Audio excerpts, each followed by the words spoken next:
What's up, everybody? Welcome into DodgerHeads, presented by DodgerBlue.com, part of the Blue Wire Podcast Network. My name is Jeff Spiegel, joined today by Scott Geirman of DodgerBlue.com. Scott, as we look towards opening day, there was an interesting quote from Dave Roberts recently that I felt like was worth discussing here. As he was talking about the bullpen, specifically, I believe, Daniel Hudson, he was asked about the state of the club's closer position. Evan Phillips, of course, a guy who's probably the best arm they have out there, although there are a bunch. And the interesting thing that Roberts said was that the Dodgers don't need what he calls a, quote, designated closer. We've kind of suspected the Dodgers wanted to go this route, but maybe a Kenley Jansen or a Craig Kimbrell had prevented them from doing so. Do you interpret this to mean they don't have a designated closer yet because they need to let some guys get healthy and give them a little runway? Or do you think the Dodgers are going to go the entire season without one guy necessarily expecting to take the ball in the ninth inning? A little bit of both. I would say yes to both. Somebody hasn't separated themselves, and also last season we saw how nice it was to have some interchangeable parts and guys that could, take that ball in the ninth inning. You'd like, because of the 3-batter minimum, everyone it'd be available to pitch in those high leverage situations. So there's positives on both fronts. Like having a designated closer is fantastic. Every single day, you know where that path is leading. But answer your question, I would say yes to both. Do you think it's mostly like they want one guy who's maybe a righty and one guy who's a lefty available, depending on the matchup? Or do you think it's even more complicated than that? Like maybe just team to team, maybe one team they like Hudson, the other team they like Phillips, maybe one team it's Vesia. That do you think it's like Hudson or Vesia and one of those guys is going to be closing while Phillips is the fireman? Or do you think it maybe gets even a little more complicated than that? I think it could be. I don't know if it might not be. Matchups don't have to be that complicated. It could be that this guy matches up better this night. He's on X number of days rest, and it matches up well here. This is what we've kind of wanted them to do for quite some time, and Andrew Friedman's kind of hinted at that. Even though even during the Kenley Jansen days started to get a little bit hairy, we always wondered, is there another option out there? Blake Trinan here. Can he take the ball?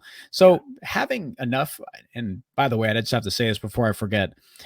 Sorry to Yency. We kind of left him out the other night. I apologize about that. I don't know how we did that.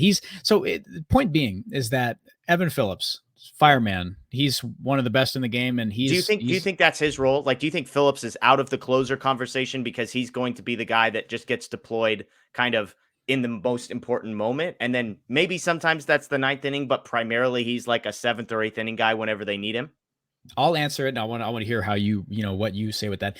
Evan Phillips, for me, that if you have him, he did that last season. Yeah. You keep him in that spot. Who says he can't go more than one inning? He comes in and pitches that, gets one out in a huge moment, comes back out and just continues to roll.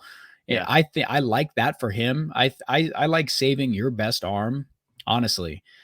For those big moments when the moment calls for it.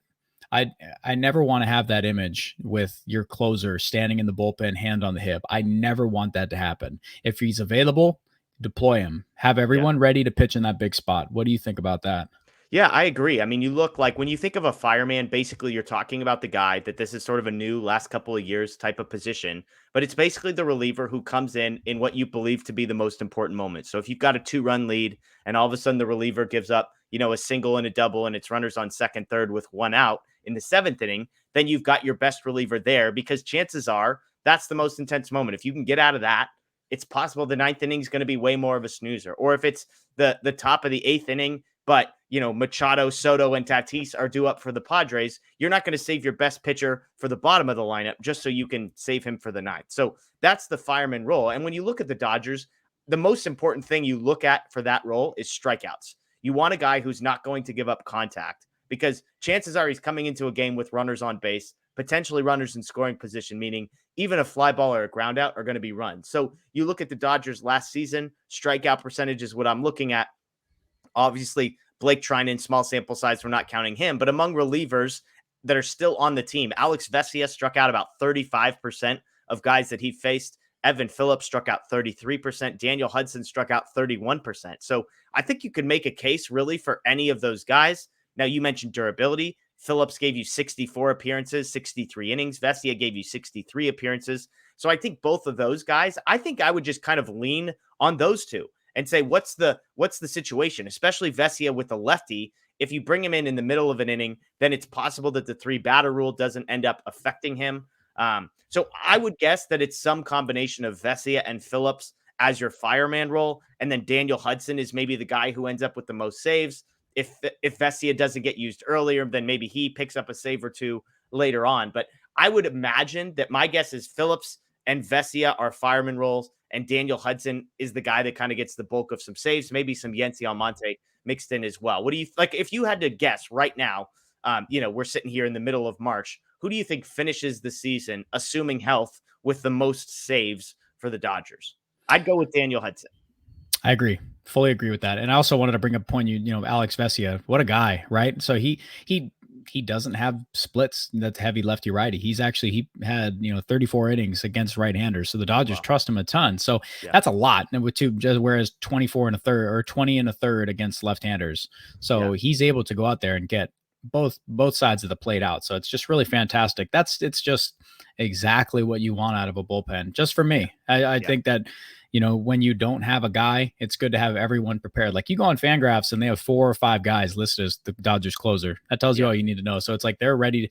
Dodgers are prepared to deploy it however they want, and I trust them to do so. And I think that makes Dave Roberts' job a lot easier. That it's like, he's going to here regardless of if somebody's struggling or not. So I like it. I like where they're at. Yeah, it is interesting because you could argue it makes his job easier because if he goes Vesia or Phillips or Hudson or Almonte, we're probably not going to have too much of an argument there. On the flip side, he has lots of guys to decide between. One other thing on Vesia real quick, a couple interesting numbers. 10.6% walk rate. That's a concerning number. That's basically Craig Kimbrell walk rates from last season. So that would be one concern. The flip side is you look at batting average on balls in play. Guys hit 292 on balls in play against Vesia. That was about 65 points higher than they did against Phillips. So it's possible that number regresses a little bit, but the walks would be a little bit concerning in either the closer or the fireman role. So something to keep an eye on there. So let us know what you think in the comments below. The 2 questions I would ask is, do you think Evan Phillips is the primary fireman? And who do you believe gets the most saves for the Dodgers this season? Scott and I both going with Daniel Hudson. Let us know in the comments below. As always, make sure you check out DodgerBlue.com, DodgerBlue1958 on social media. And if you're a podcast person, check out DodgerHeads on Apple, Spotify, or Google, wherever you get your Dodgers content. That is Scott. I am Jeff. Enjoy the rest of your day. And as always, go Dodgers.